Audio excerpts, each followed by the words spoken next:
Hello, everybody, and thank you for tuning in to the Ron Paul Liberty Report. This morning, we're doing our program by audio alone due to a tropical storm hitting the Gulf Coast, but we wanted to communicate with you and get you caught up with all the things going on with coronavirus.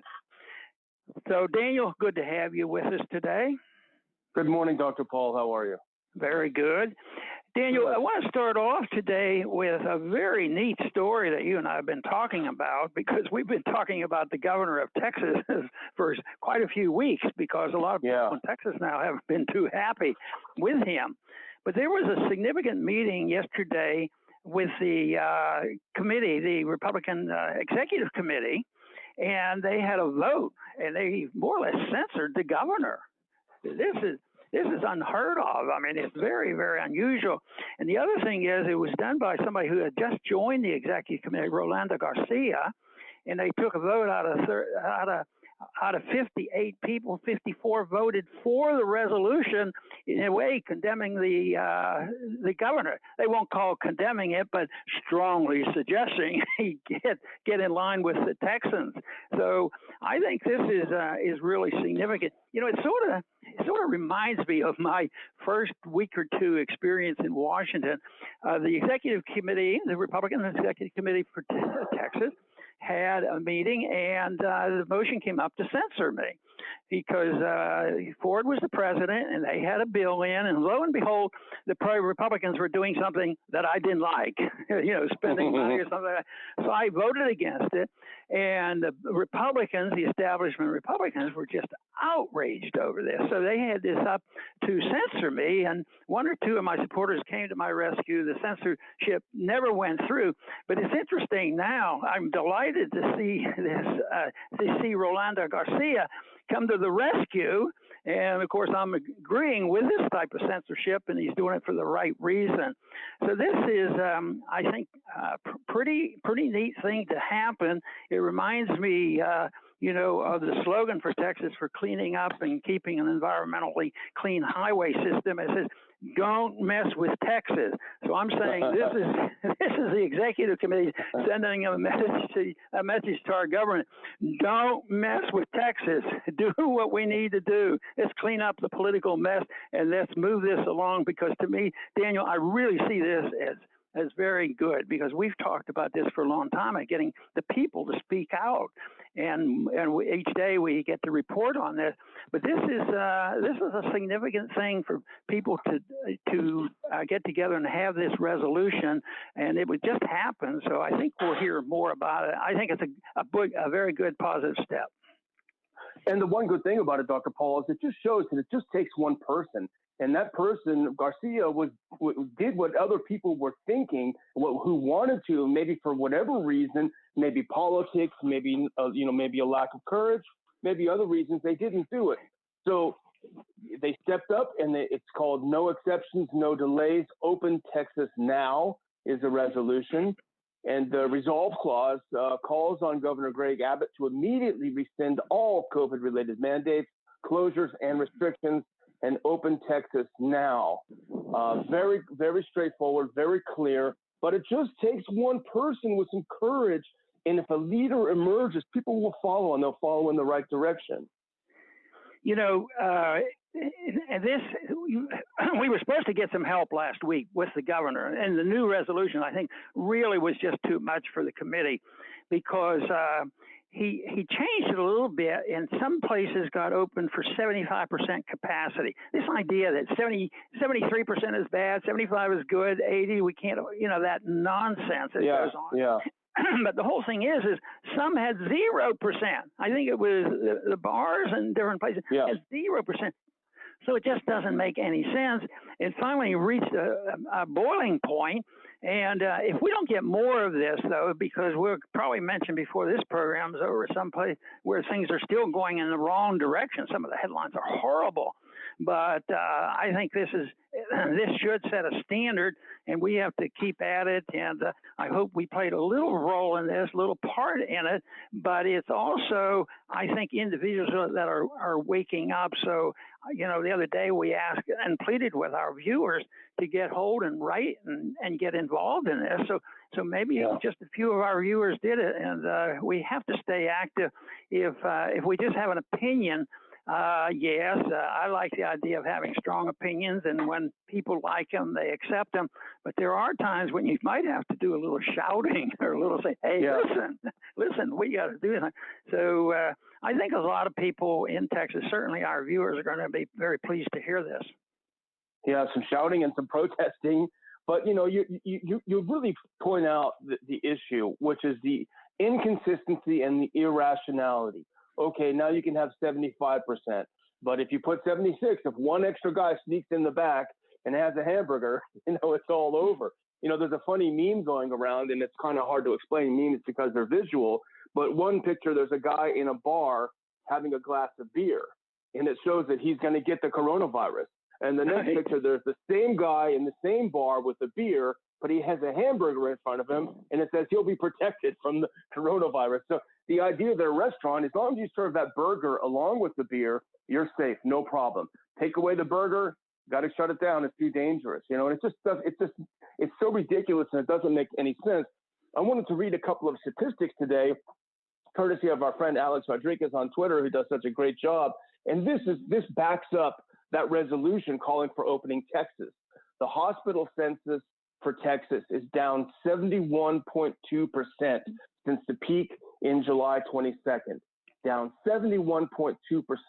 The percentage of beds used by the COVID-19 patients is only 5.52%. The hospitals are actually in danger of being too empty. They're going to lose their shirts again because there just aren't any patients, and there's no rationale for keeping things shut down.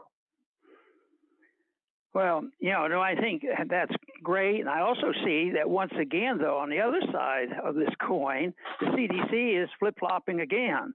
And this time, maybe a little bit in the right directions. But why I like the resolution from the committee, the executive committee, is it was clear, clean cut, and to the point, and had a principle behind it. But when you pick here and there and say, let's just move it a little bit, let's move it a couple inches, let's just change the percentages or something, that misses the point. That means you can see the principle of the thing. It's just a matter of who's going to manage it and what percent of liberty will be returned to us. But the CDC, here's a headline that I found fascinating. CDC backtracks on warning that coronavirus is airborne.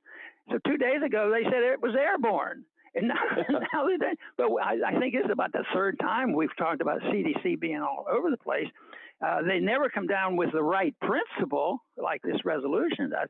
They just come down back and forth, and who knows. But then they say, then they came back, I think, and they said, well, this might be still in draft form.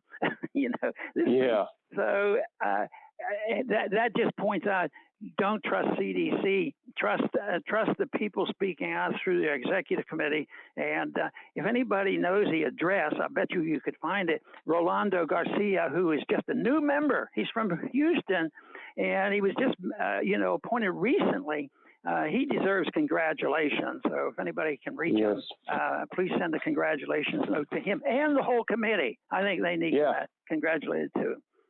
Absolutely, waking up, and these poor people that they own bars and pubs and things. They're losing their shirts, and it's just absurd. But the CDC thing is fascinating, and if you were conspiracy minded, which of course we're not at all, Dr. Paul, but if you were, it's funny they put this language out saying, "Oh my gosh, it's airborne, it's everywhere. 6 feet distancing doesn't matter. It's going to get you."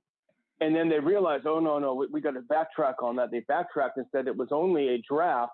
But this is interesting, and this is a little bit chilling if you're into this. It says, quote, "We weren't ready to put it up." And it does make you wonder, is this something that they have in their back pocket for when they start opening things up and people start relaxing like they did last time in July, and they said it was a second wave, but it turned out to be a case-demic, not an epidemic? Is this the little quiver they have in their little arrow they have in their quiver ready to pull out when we start going back to the actual normal rather than their own new normal? It does make you kind of scratch your head. even with this subtle little movement in the right direction, they also qualify to say, well, this doesn't include choir singing.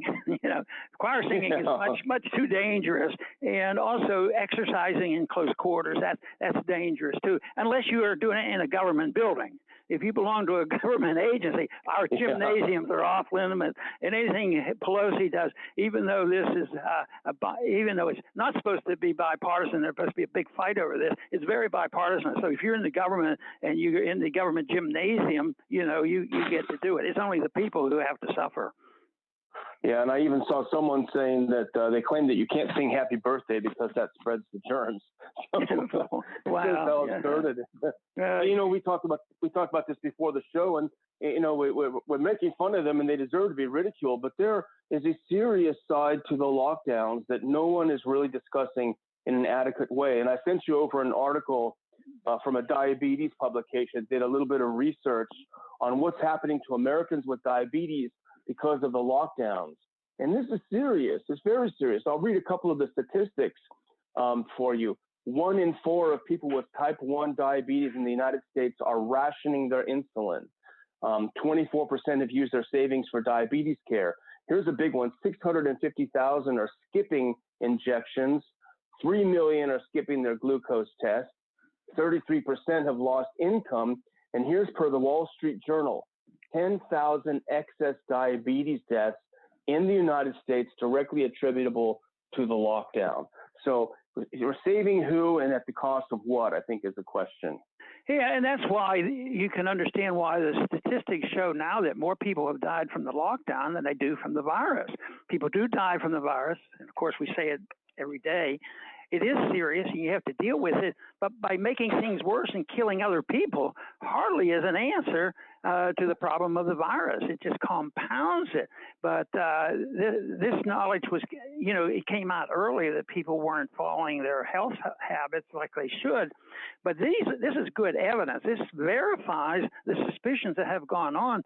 And you can imagine someday, somebody in a year or two, unless we're living under a horrible, horrible type of government, we're going to hear more of these stories, and there will be documentation, and then there will be maybe a subtle concession. Well, maybe we missed that, but we were well intended.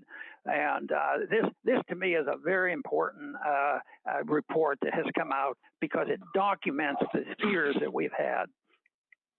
Yeah, it is. It goes with cancer and heart disease and suicide and everything else. But, this is something interesting, and I mentioned it to you when we were talking earlier, but the Houston Chronicle, which is not really very friendly to Ron Paul or to conservatives in general, they had an interesting article that came out a couple of days ago. Harris County keeps its stay-at-home threat level even as the state of Texas and schools reopen. And this is, Lena Hidalgo, who was one of the first ones that forced people to put their masks on. And now she says she's not going to get Harris County out of code red, which is stay at home, even though basically every one of the metrics that she herself had set up to trigger a reduction in this restriction, they've all been met, essentially. They've all been met, and she still refuses. And she's acting like she's a real hero. She says, I'm trying to do is have at least one level of government that's offering research and numbers-based information and consistently refuses to be swayed by political one-liners, right? So she's a big hero. But, it's her office that we've talked about this on the show before. They had all of these positive tests that they never reported, and they held them in their back pocket, and they reported them weeks and months later. In fact, just a few weeks ago, they finally stopped doing this. But what it did is it made the infection rate in Harris County look much, much higher than it actually was. And it gave her the ammo that she needed to keep Harris County closed, even though the reality was, if you look at hospitalizations and every other objective metric, Harris County was essentially over coronavirus. She did everything she could to make it look worse than it was. So, if there is any justice after this, I hope Lena Hidalgo at least gets fired by the people of Harris County. We've heard a lot of talk about fake news in the last 3 or 4 years, and there's a lot of fake political news, and it's designed for a lot of political reasons. And a lot of it is very dangerous and very serious. But in this case, what we're talking about is news. They're trying to argue that the false science is actually news, and they're correct. But it is deadly when they do this. If there was a degree of false news, this has to be pretty close to the top of the danger of it, because it literally adds to people dying, all under the pretense that they care about, keeping people alive. Trump has his faults, and he shoots from the hip at times. But for people to get up on a stage, and I think somebody in the opposition campaign said, President Trump is guilty of killing everybody.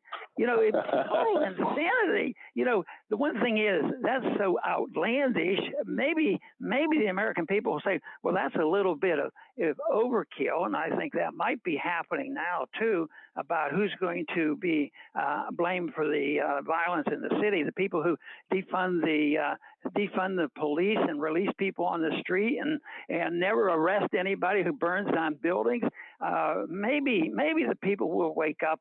Of course, that's why we like this little resolution, because to us that means somebody looks like they might be waking up and moving in the direction of a little more common sense. Yeah, who actually said that was Joe Biden. He said the president has killed 200 million Americans. Right. You think that might be over the top? A little over the top. I don't think he's helping his cause any. But, we've talked about this before, and I just want to bring it up while we're here on the show. A couple of days ago, the Tennessee Star ran a fascinating article that again backs up the things that we had been reading, which is he wrote that a growing body of research suggests that a significant number of confirmed COVID-19 infections, perhaps as many as 9 out of 10, may not be infectious at all. And that's because of, the way they jiggered these PCR tests. It picks up tiny fragments of viruses, and it triggers a positive result when, in fact, these people are not at all even infectious. So all of the hysteria in the U.S. about these college kids, they're forcing them to get test after test after test.